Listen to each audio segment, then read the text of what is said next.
Bonjour à tous, avec l'aide de Dieu, nous allons étudier le Rambam, le 5e chapitre des lois de Nizke Mammon, les endommagements faits par les biens de quelqu'un. Alacha Aleph, Behema, un animal, on va dire que c'est l'animal qui appartient à Rouven, Shaitaroa, qui était en train de paître, ou Parsha, et elle s'est écartée de l'endroit de son pâturage. Il est rentré dans les champs, dans des vignobles qui appartiennent à d'autres personnes, on va dire par exemple à le champ de Shimon, même si elle n'a pas encore endommagé les champs et les vignobles de Shimon. Eh bien, Matrim Bibealea, les propriétaires des champs et des vignobles. Donc, Shimon va avertir le propriétaire Rouven que son animal est en train de paître dans son propre champ, dans son propre vignoble, et qu'elle n'a rien à faire là-bas. Il va faire ça devant 2 témoins. Il le fera Shlosha Pe'amim 3 fois. Si après ces 3 fois-là que le propriétaire a été averti, Lo Shama Be'emto, Rouven n'a pas gardé son animal, Velomena militot, et il n'a pas empêché de s'égarer dans les champs et les vignobles d'autres personnes. Le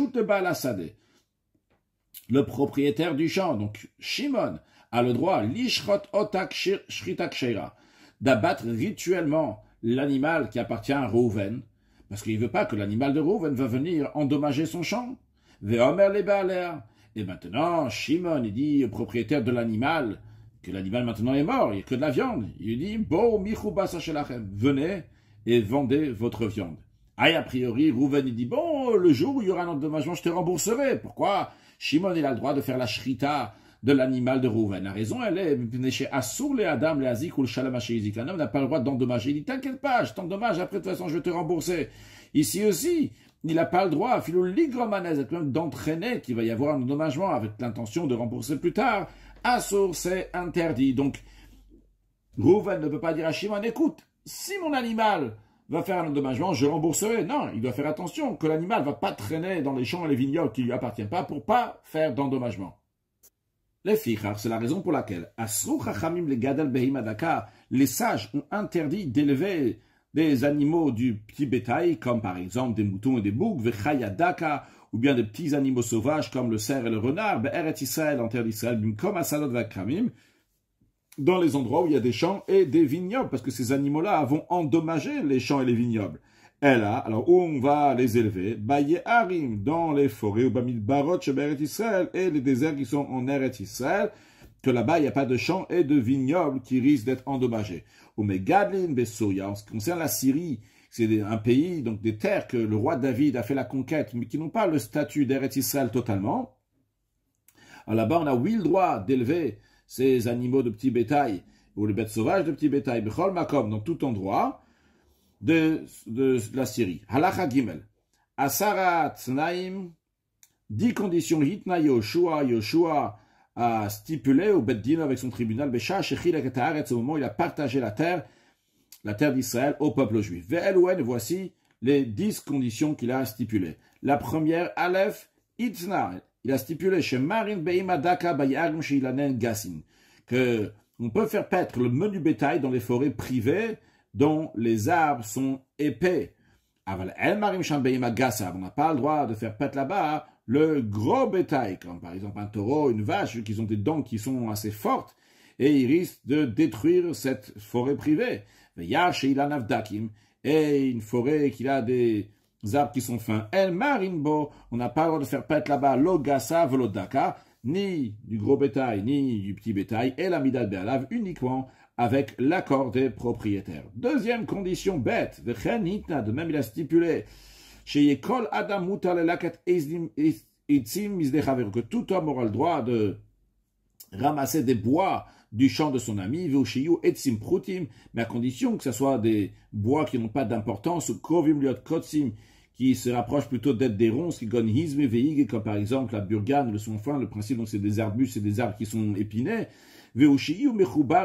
aussi que ces bois-là donc sont rattachés au sol, et ils sont humides, donc ils ne sont pas encore devenus sec ou bilvat sur les charèches, à condition que quand il va enlever ce bois, il ne va pas déraciner, parce que peut-être le propriétaire était intéressé que ça va continuer à pousser là-bas. Aval char etzi, mais les autres bois, donc qui sont importants, ou bien qui sont déjà détachés, ou bien qui sont secs, à source, c'est interdit de ramasser du champ de son ami, vu que les propriétaires en ont besoin.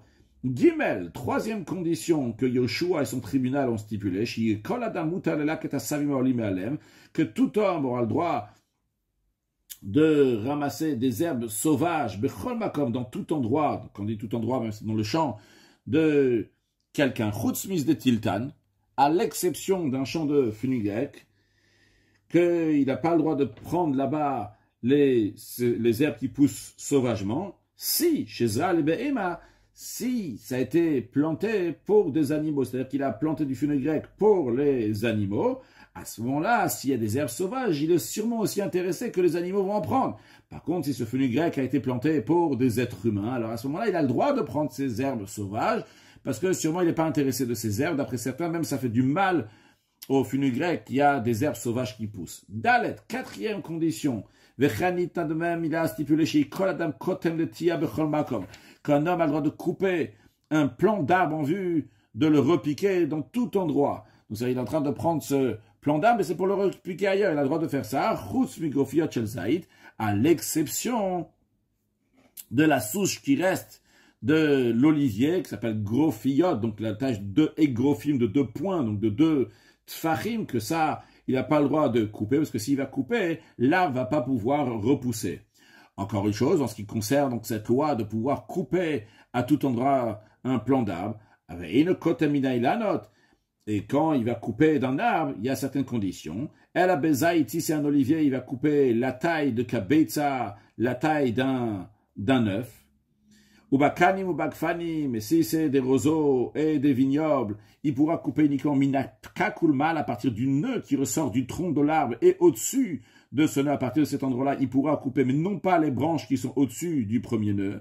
Ou bishara ilan, et dans les autres arbres, donc les autres arbres qui ne sont pas ceux qu'on vient de mentionner, donc l'olivier, les roseaux et les vignes, il pourra couper uniquement uniquement de la partie dissimulée de l'arbre, dans un endroit où il y a beaucoup de branches qui rentrent comme ça à l'intérieur, et non pas dans la cime, donc pas la branche principale, c'est-à-dire il y a le tronc, et de là il y a une branche principale comme ça qui monte, celle-là il n'a pas le droit de toucher, mais uniquement donc ceux qui vont sur le côté, donc la partie dissimulée, donc qui est cachée dans l'arbre. Chez Yitir Liktom, et lorsqu'il a permis de couper le Yitir la Mechadash, uniquement une nouvelle branche qui a grandi cette année-là, chez Eino Oseperot, qui ne fait pas encore de fruits, il y avait l'Omiyash, non pas d'une branche, chez Oseperot, qui de l'année précédente, qui a déjà fait des fruits sur cette branche. Encore une chose, Eino Kotem Elamim Makom, chez Eino Repnechama, il coupe uniquement d'un endroit, donc que le soleil n'arrive pas, donc dans ces branches-là. Les branches, donc, qui sont cachées, et qui ne reçoivent pas du soleil, ou bien qui reçoivent peu de soleil. Donc, parce que sûrement, ils ne vont pas faire de toute façon de nombreux fruits, puis ils n'ont pas beaucoup de soleil. Cinquième condition, Vechen hitna, de même il a stipulé, Shamayan ayotse, qu'une source d'eau qui sort, même si une source d'eau qui sort katrila, qui sort juste maintenant, c'est-à-dire qu'à l'époque de Yoshua Binoun, il n'y avait pas encore cette source d'eau. Maintenant, elle commence à sortir dans le champ de quelqu'un de privé, donc une personne, il a un champ, et de son champ à lui, il y a cette source d'eau qui sort. Bien, tous les gens de la ville, que la source d'eau est sortie, elle a commencé à couler, mistab qui ils peuvent s'en servir, bien que la base de la source n'est pas dans leur part, ça vient d'un champ qui est privé, ils ont tous le droit de s'en servir, mais ça c'est uniquement pour les gens de la ville, mais les gens d'autres villes n'ont pas le droit de s'en servir. Vav, sixième condition.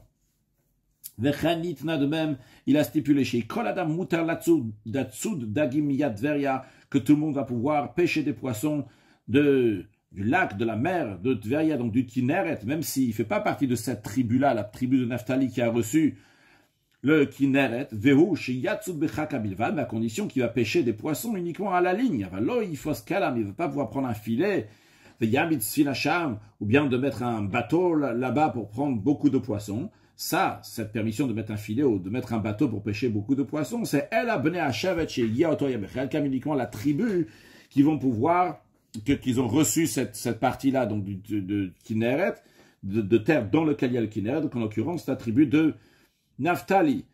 Zain, septième condition, Vechanitna, de même il a stipulé chez Koladam Shetzach que toute personne qui a besoin de faire ses besoins. Mistalek mina derer, il s'écarte de la route, venichnas achora gader, et il rentre dans le champ de son ami derrière la clôture, chez Pagabo, donc la clôture, la première clôture, le premier champ qu'il a trouvé, venif nechar, il fait ses besoins là-bas. Va filo besadem lea karko, même si c'est un champ qui est rempli de safran, que c'est mauvais d'avoir de mauvaises odeurs là-bas dans ce champ-là de safran qui sont d'ailleurs très bons. Et quand il a fini ses besoins, il a le droit de prendre un morceau de pierre de la clôture et de s'essuyer avec. Chet, huitième condition, de même, il a stipulé chez Kolato et Benakam que tout celui qui s'égare au milieu des vignes, des arbres similaires à cela, mais face à il a le droit de couper des branches et de se frayer un chemin, littéralement de monter, mais face à Yored, et il coupe des branches et il descend, donc il se fraye le chemin pour monter, pour descendre, jusqu'à qu'il va retrouver son chemin, qu'il était en plein milieu de ces vignes-là, il va retrouver son chemin, il n'a pas besoin de faire tout le tour de la vigne et de laisser les vignes en place, il a le droit de couper. Tête, neuvième condition, de même il a stipulé chez Bisman, que lorsque il y a beaucoup de boue dans les chemins publics, bien qu'il y ait des flaques d'eau, les passants ont le droit de se mettre sur le côté du chemin public, ou de marcher là-bas. Même qui marchent dans un chemin privé, qui a des propriétaires, donc que ce soit la bordure d'un champ de quelqu'un, même s'il y a des céréales, de la récolte là-bas, il a le droit de marcher. Yud, dixième et dernière condition que Yeshua et son tribunal ont stipulé, de même il a conditionné, il a stipulé, Shemet mitzvah, qu'un mort dont l'enterrement est une mitzvah, c'est-à-dire que chacun doit s'occuper de l'enterrer parce qu'il n'y a personne qui est là pour s'occuper de son enterrement, eh bien, Konebe Komo, il fait l'acquisition, il acquiert l'emplacement où il se trouve, et donc et donc il va être enterré dans l'endroit où on va le trouver, et la personne ne peut pas dire, ah, c'est mon endroit ici, je veux pas qu'il y ait un mort là. Non, on peut l'enterrer là-bas. Verrou, mais ceci est à condition, chez l'Oyemutala la Metzer, qu'il ne soit pas posé ce mort-là, donc au milieu du chemin, velo betor trouma medina, ni dans le troum de la ville, c'est-à-dire dans les 2000 coudées qui sont autour de la ville. Nimtsa la Metzer, car en effet, s'il se trouve en plein milieu du chemin, ou bien en plein milieu de la ville, dans les 2000 coudées qui sont à côté de la ville, dans ces cas-là, mais vio le betagvaot, il faut l'amener dans le cimetière, parce que les gens risquent de devenir impurs en contact avec ce mort. Halacha dalet, Shlomo tiken, Shlomo, le roi Salomon, a institué, que les passants ont droit pendant l'été, les haler bishvil shiyesh lam be'alim, d'aller dans les chemins, dans des champs, qu'il y a des propriétaires. Uniquement si les propriétaires donc, ont déjà coupé la récolte, ce qui est le cas en général. Pour raccourcir le chemin, ils ont le droit de passer à travers leur champ parce que ça ne va pas endommager les céréales. Ils ont le droit de faire ça jusqu'à que la deuxième pluie va tomber. Il y a plusieurs opinions, c'est quand la deuxième pluie. En tout cas, une des opinions, c'est que c'est le 17 Rejvan. Donc disons jusqu'au 17 Rejvan, ils peuvent marcher là-bas, mais après, ça va pas être bon pour les récoltes, pour les céréales, pour les grains qui sont plantés là-bas. Ça va nuire, donc ils n'ont pas le droit de marcher là-bas. Et ces institutions-là, aussi bien celles du Yerushua, aussi bien celles de Shlomo,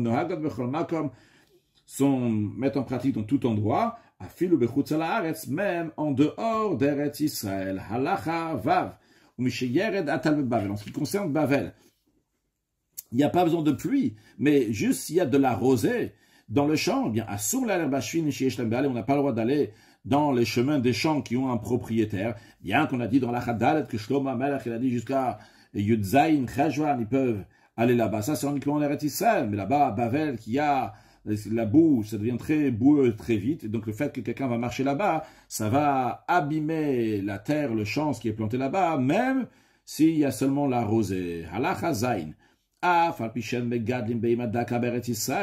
n'a pas le droit d'élever du menu bétail en terre d'Israël, on a dit donc dans les endroits où il y a des champs et des vignes, on n'a pas le droit de les élever là-bas. Mais on a le droit de garder un animal du menu bétail 30 jours avant les fêtes donc de Pesach, Shavuot et Sukkot, pour faire la shrita et le manger lors de la fête. Donc 30 jours avant, on a le droit de le garder chez soi. De même, avant que quand il va marier son fils, Donc 30 jours avant, il a le droit de prendre chez lui à la maison ses menus bétail. Vehatabar, en ce qui concerne le boucher, donc celui qui achète des animaux et les vend après avoir fait la shrita. Loker, il a le droit de prendre. Ou machet, de les garder chez lui 30 jours. Jusqu'à qu'il y ait la shrita, peu à peu. Au bilvad, mais à condition, tout ce qu'on vient de dire ici dans la chazaïn, c'est à condition, chez le tête, ça veut tirer baeder, à condition que l'animal va pas aller pâturer avec le troupeau, va aller donc dehors, la colle à mâcher, tout celui qui garde, mâcher betorbet, le garde chez lui, que chez le tazik, pour pas que cet animal va causer des dommages. Halacha chet, ukvar asu Bavel keret Israël. Les sages, ils ont donné à Bavel le même statut qu'Eret Israël, c'est-à-dire, l'esorba gidule bemadaka vechayadaka, pour interdire d'y élever des animaux du menu bétail ou des petits animaux sauvages. Parce qu'à l'époque, la majorité des champs et des vignobles appartenaient au peuple juif. C'est la raison pour laquelle on craint que peut-être ça va endommager. Même les sages ont interdit d'élever des cochons dans tout endroit, même en dehors d'Eretz Israël. Quand on va voir la raison à la fin de la halacha, velo et kelev, ni le chien. Alors le Ram dit ha kelev, le chien. Donc d'après certains ici, le Ram veut souligner ici le chien, le mauvais chien. Donc c'est le chien donc qui va mordre, ou même un chien seulement qui aboie, qui fait peur, qui d'après ce qui est expliqué ailleurs, il peut faire qu'une femme qui a un fœtus va perdre le fœtus en aboyant.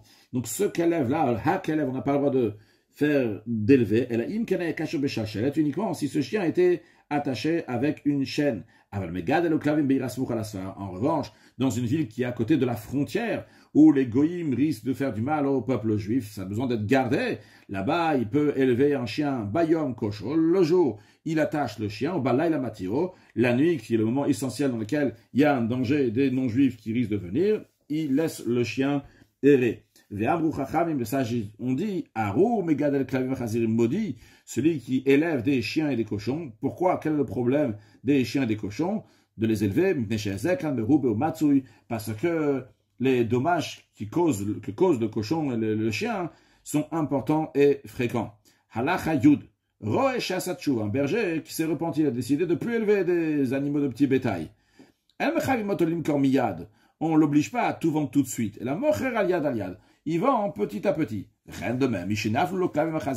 Quelqu'un qui a hérité des chiens et des cochons, on ne l'oblige pas à vendre tout de suite. La mocher meat meat, mais il vend petit à petit. Conclure avec un mot de Chassidut, on a un message extraordinaire ici. Yoshua, avec son tribunal, ils sont en train de partager Eretz Israël, quelque chose de super important. Et qu'est-ce qu'il cherche à aider un autre juif pour pas qu'il va avoir besoin de faire le tour de toute la vigne? Il dit qu'il peut rester dans la vigne et couper ces morceaux de vigne et avancer, se frayer un chemin. Et le rabbi dit que cet avatissa, c'est pas juste du côté de Yoshua, ça a un impact aussi sur les juifs eux-mêmes, que eux-mêmes ils veulent aider un juif qui est perdu dans la vigne, qui va pas perdre son temps et rester errer encore plus longtemps. C'est la raison pour laquelle il n'a pas besoin de rembourser le juif qui a fait cela. Parce que les propriétaires sont satisfaits que un autre juif a pu se frayer son chemin. De là, on apprend comment il faut avoir Avat Israël à tel point que même si quelqu'un il va perdre son argent pour faire du bien à un autre juif. Rajoutons dans l'amour et la fraternité pour accueillir Mashiach. Now, une excellente journée.